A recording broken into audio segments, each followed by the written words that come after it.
Hello friends, तो Bihar BEd के जितने भी स्टूडेंट हैं, बस आप इतना समझ लीजिए कि जो मैंने फ्रेंड्स यहाँ पे प्रश्न को टाइप किया है, इन प्रश्नों को आप पढ़कर जरूर जाइएगा। पढ़कर नहीं बल्कि याद करके जाइएगा। ठीक है, बस इतना ही कहेंगे। जितने भी समझदार होंगे वो इनको पढ़कर जरूर जाएंगे। ठीक है, तो चलिए पहला क्वेश्चन है कि हड़प्पा में माप तौल की कौन सी प्रणाली प्रचलित थी। ठीक है, यहाँ पे मैंने फ्रेंड्स खुद से टाइप किया है इसको वन लाइनर में। 4 ऑप्शन में फ्रेंड्स लिखने में बहुत ज़्यादा टाइम लगता है, मेहनत लगता है, इसलिए मैंने डायरेक्ट इसका आंसर लेकर आ गया आप सभी के लिए। ठीक है, आपको आंसर याद करना है। ठीक है, तो हड़प्पा में माप तौल के लिए कौन सी प्रणाली प्रचलित थी, तो इसका आंसर आपको याद रखिएगा फ्रेंड्स, दशमलव प्रणाली। हड़प्पा उस समय जो होता था फ्रेंड्स, हड़प्पा काल में, उसमें माप तौल की जो प्रणाली थी वो दशमलव थी। आगे बढ़ते हैं।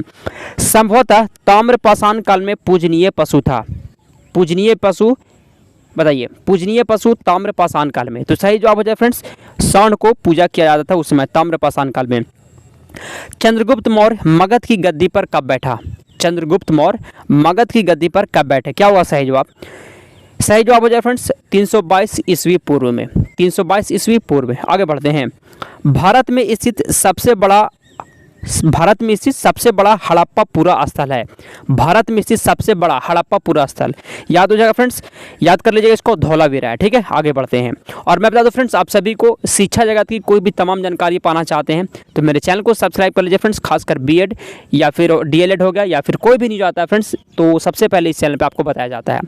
तो मौर्य साम्राज्य का संस्थापक कौन था। मौर्य साम्राज्य का याद रखिएगा फ्रेंड्स, चंद्रगुप्त मौर्य। ठीक है, चंद्रगुप्त मौर्य मौर्य समाज का संस्थापक। अगला क्वेश्चन है कि अशोक ने बौद्ध धर्म ग्रहण करने के बाद सर्वप्रथम कहाँ की यात्रा की।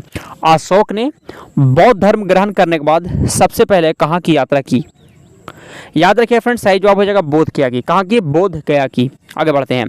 अंतिम मौर्य शासक कौन था।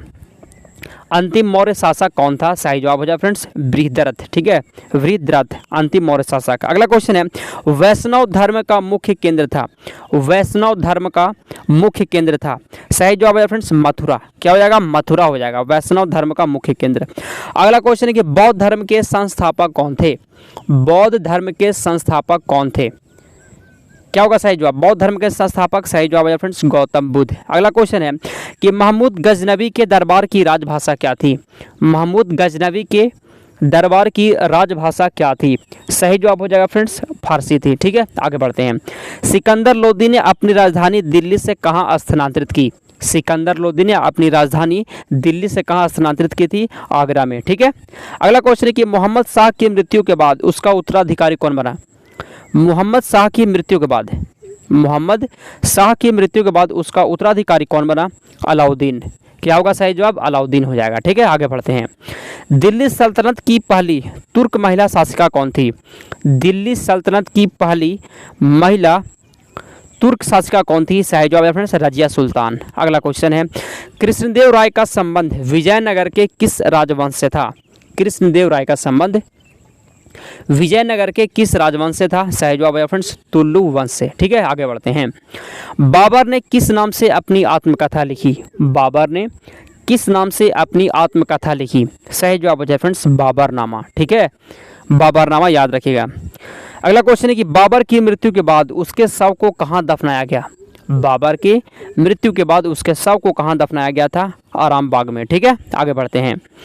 ईस्ट इंडिया कंपनी के अधीन अंतिम गवर्नर जनरल कौन था। ईस्ट इंडिया कंपनी के अधीन अंतिम गवर्नर जनरल कौन था, लॉर्ड विलियम बेंटिंग। क्या होगा सही जवाब, लॉर्ड विलियम बेंटिंग। अगला क्वेश्चन है कि ईस्ट इंडिया कंपनी के अधीन बंगाल का अंतिम गवर्नर कौन था।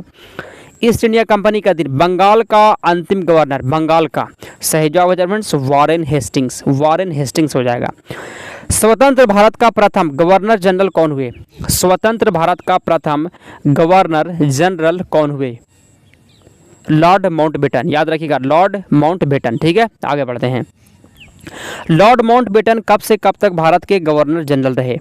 लॉर्ड माउंटबेटन कब से कब तक भारत के गवर्नर जनरल रहे, याद रखिएगा फ्रेंड्स मार्च 1947 से जून 1948 तक। ठीक है, आगे बढ़ते हैं हम लोग। भारतीय राष्ट्रीय कांग्रेस की प्रथम महिला अध्यक्ष कौन थी। भारतीय राष्ट्रीय कांग्रेस की पहली महिला अध्यक्ष कौन थी, एनी बेसेंट। ठीक है, याद रखिएगा। आगे बढ़ते हैं। किस तिथि को पूरे देश में खिलाफत दिवस मनाया गया था। किस दिन पूरे देश में खिलाफत दिवस मनाया गया था, याद रखिए फ्रेंड्स 19 अक्टूबर 1919 ईस्वी को। ठीक है, आगे बढ़ते हैं। असहयोग आंदोलन में गांधी जी ने कौन सा नारा दिया था? असहयोग आंदोलन में गांधी जी ने कौन सा नारा दिया था? याद रखिएगा, 1 वर्ष में स्वराज। ठीक है। असहयोग आंदोलन में सबसे पहले गिरफ्तार होने वाले नेता कौन थे? असहयोग आंदोलन में सबसे पहले गिरफ्तार होने वाले नेता कौन थे? याद रखिएगा फ्रेंड्स, मोहम्मद अली जिन्ना थे। ठीक है, तो फ्रेंड्स इतना ही क्वेश्चन है। जैसे ही और क्वेश्चन तैयार हैं आपको प्रोवाइड किया जाएगा फ्रेंड्स, तब तक चैनल को सब्सक्राइब कर लीजिए।